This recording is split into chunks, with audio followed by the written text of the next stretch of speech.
Okay, slowing her down. Oh, wow. What's going on, you guys? It's Ginger on Wheels here. Today I'm going to be speed testing the Dualtron Storm electric scooter. It allegedly goes like 55 or 60 miles an hour, so this should be a really fun video. Subscribe if you haven't already, and get ready for a really fun ride.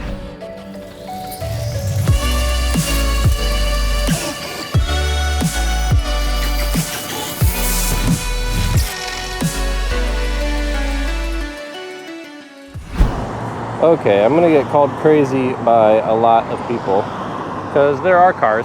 This is a 50-mile-an-hour road. I'm using my best discretion here. Scooter has, oh, we're getting satellite data. Scooter has 82.3 volts for the record. I think I'm gonna go right after this white car behind me.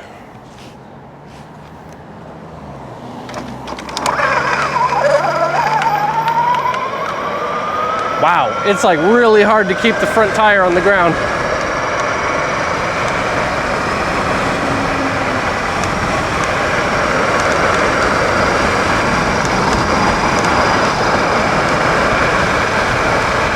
Wow, look at these things. They want to oscillate left and right like this.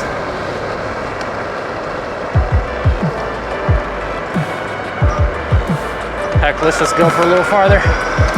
I'm having fun, boys.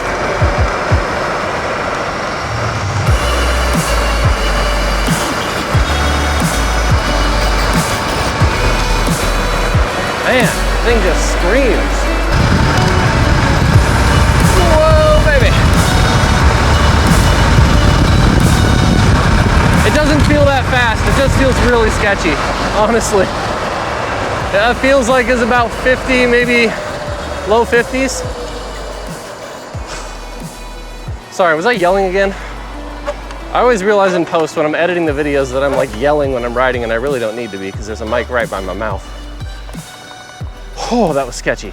Let's check out the data from a stop. I spun the tires pretty bad in the beginning. We got to 10 miles an hour in 2 seconds, 20 miles an hour in 3.7 seconds, 30 miles an hour in 6.75 seconds, 44 miles an hour in 14 seconds, top speed of 49 miles an hour in 93 seconds, but I think top speed on that first straightaway there was 48, and that came in at 21.91 seconds. For the record, I'm 200 pounds right now, I think, with the gear. So that factors into the equation quite heavily. I am gonna do one more speed run, even though we only have 81.6 volts. It won't be full voltage, but we can't just do one, right? Okay, so one important thing about this scooter that I know Voro Motors isn't gonna like me for pointing out, but I feel like it needs to be said.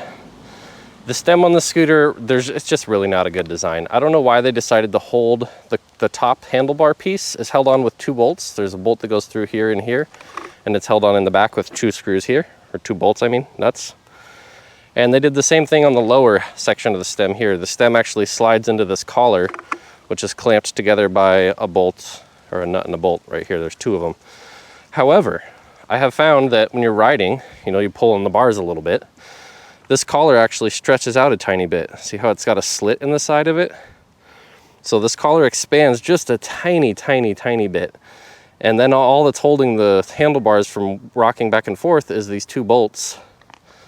And I've got them as tight as they can go. I actually tightened these so tight that when I tightened them like a 1/16 of a rotation more, it kind of like busted. It was just like gink, and it tightened 1/16 of a rotation, and smoke actually came out. Like it smelled like burning metal. It's that tight. So that's not loose, but the handlebar still wiggles quite significantly. This is pointed straight down at the bars, but there's about an inch or an inch and a half of play at the top of the bars. It's just a tiny bit of play here and a tiny bit of play here, but it gets translated to the top because this is like a big lever to, a lot more play. So big bummer to this. I highly recommend a steering dampener. I feel like it should come with one like built in at the bottom here or something, because the bars, as you saw when I was riding, they just want to go like that. I don't know why, but I think it's because this rear mechanism is so heavy, like this rear piece, and it's behind the center of the tire. So when you stop or turn or make any adjustment, the momentum of the weight on this rear piece wants to keep going in the direction of the tire and not in the direction that you're pointing it. There are a lot of people I've talked to that own this scooter and other Dualtrons, and they will occasionally remove these 2 bolts and put lithium grease and then tighten it all back up, and they claim the creaking goes away, but the wobble is still there. So it sounds like an issue that just slowly evolves as dirt slowly gets into the cracks. That's enough griping about it. Those are the only 2 things I don't like about it. The creaky wobbly stem and the fact that they wobble when you ride. Other than that, the scooter is beast. Got a little speedometer open on my screen here. You can see that when we ride. So I want to talk real quick about the use case for this scooter. Like, who's this scooter for? It's got insanely long range. So right away, if you're a long range person or if you need it for a really long, hardy commute, this is your scooter. It's not going to die. Pretty weather resistant. Super fast. And yeah, it would make a great commuter. If you're looking for a scooter to off-road with, I would steer more in the direction of the Cabo Wolf King with off-road tires. Like, that's the sickest off-road scooter I have tested yet. But the Mantis with the 3-inch wide tires does really well too. The Zero lineup will do pretty well if you replace the suspension. Those springs have a tendency to squish and then they like stay squished, so there's a whole bunch of sag in your wheel. It's no fun. But that's only when you off-road them really hard. Yeah, I wouldn't off-road this thing. As you can hear, the motors are insanely torquey. Maybe you can't hear, but I'll shut up.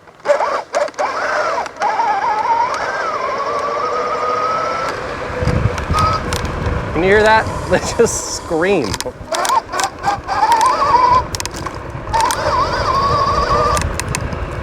You can hear the RPMs increase when the front tire breaks traction. It's like, but yeah, the combination of this insanely torquey wheels and the fact that the bars want to turn, it makes it really nimble and good for doing stuff like this. Hopping up and on things, up and over like full-blown curbs, no problem, boom. You can go up and down, up and down stairs. It's got an exceptional amount of torque. And it's great for on-road situations, like short bursts of torque where you need it. This is your scoot. Let's do a little bit of off-roading here, so I can show you how bad it is, I guess. Yeah, I can't keep my foot on the rear, even on this lightly packed gravel. So this scooter is for someone who just wants to be a menace. Like, I feel like they should have named this scooter the Dualtron Menace. That would have been a way cooler name and much more fitting. It just absolutely rips around like through little things like this. Jesus. No traction on the wet. You have to actually lean, like at the torso, I have to lean, I'm 200 pounds. So if I have my feet towards the front half of the deck, and I actually lean my whole upper half of my body at my waist over the handlebars, because the handlebars are actually at my waist, that's the only way I can get the front tire not to peel out, is if I'm leaning literally over the bars, which isn't a good look.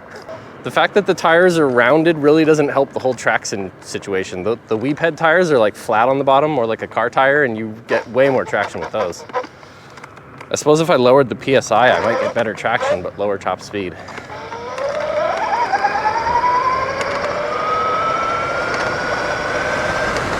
Yeah, this scooter is for just ripping and rolling. Zipping upstairs, doing wheelies. Oh, doing wheelies, that's another good thing I forgot to mention. It's like really good for doing wheelies, that rear foot plate. You can just push on the rear foot plate and the front end of the scooter will come up, and then you can push the gas however much you want. Great for doing wheelies though. I'm not very good at wheelies myself, but if you were, this is your scooter. I'm better at doing wheelies on this scooter than I am on other ones, so I'll just say that. All right, that was a decent one. We might not be able to get to test the scooter in speeds 1 and 2 because my battery is dying on the draggy, but let's do one more run in speed mode 3 right now. Jesus, I can't keep the tire on the ground, you guys. It's like impossible.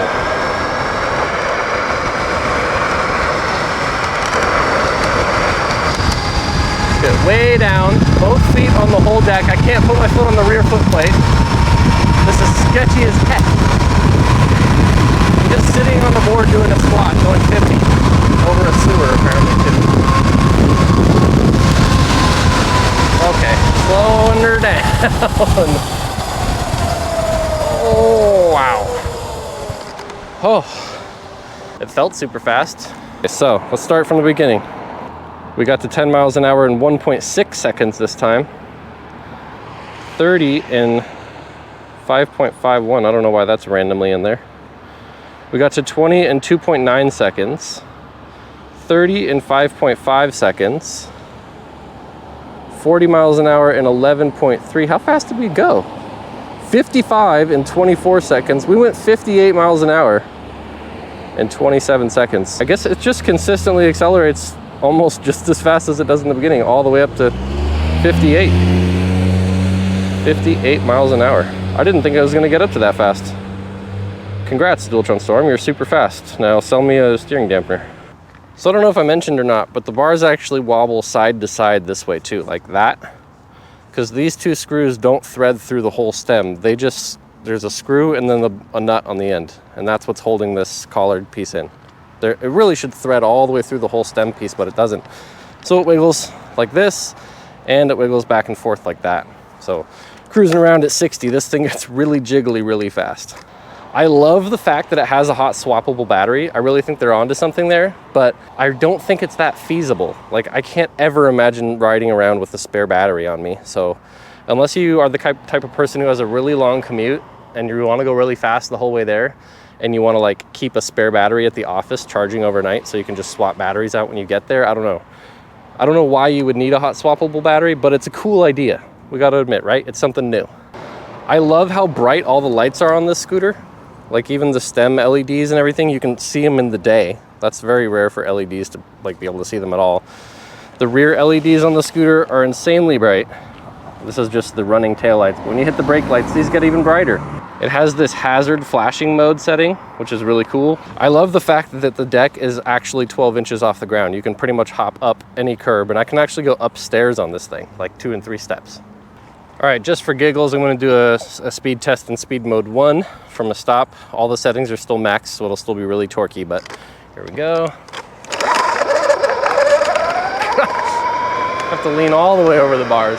It feels like there's just as much torque, and then it hits the speed at, what is this, 26 miles an hour, and it just gets limited. Like, it just drops off, the acceleration. And I should mention, I mentioned this in the range test video, but in case you didn't watch, shame on you, you should go watch it. But also, if you hit the eco button in speed mode 1, it pretty much snips the balls off your scooter. There's just like nothing. It becomes a lime scooter. Top speed is, what was it, 12 or 13? And there's very little torque, but this is the mode that they range tested the scooter in. So if you want to go 80 miles, speed mode 1 in eco is your friend. Let's see how fast we actually went top speed in speed mode 1 there. Yeah, it looks like 25 miles an hour in 10 seconds. So it's actually pretty fast. Okay, this is speed mode 2 from a stop now. Just have to lean over the front like a teapot. It's ridiculous. My little teapot, short and stout. Here is my Dualtron, here is my stem.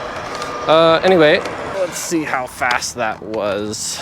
So I accidentally just raced in speed mode 2 with eco on and proved that speed mode 2 with eco is just as fast as speed mode 1 without eco. But for the record, I'm not gonna draggy test it. Speed mode 1, top speed is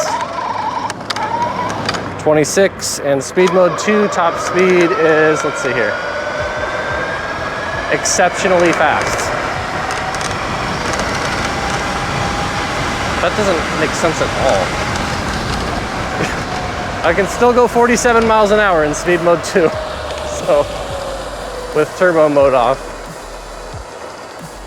Maybe I should have draggy tested that. Okay, speed mode 2 goes 47, speed mode 3 goes 58, and speed mode 1 goes 25. All right, you guys, that's gonna be it for me. Thanks for sticking along on the speed test for the Dualtron Storm. That was exceptionally fast. I was not expecting that. Make sure to leave your thoughts in the comment section below, and make sure to stick around because we're gonna be speed testing the Dualtron Thunder next. Yeah, actually doing that.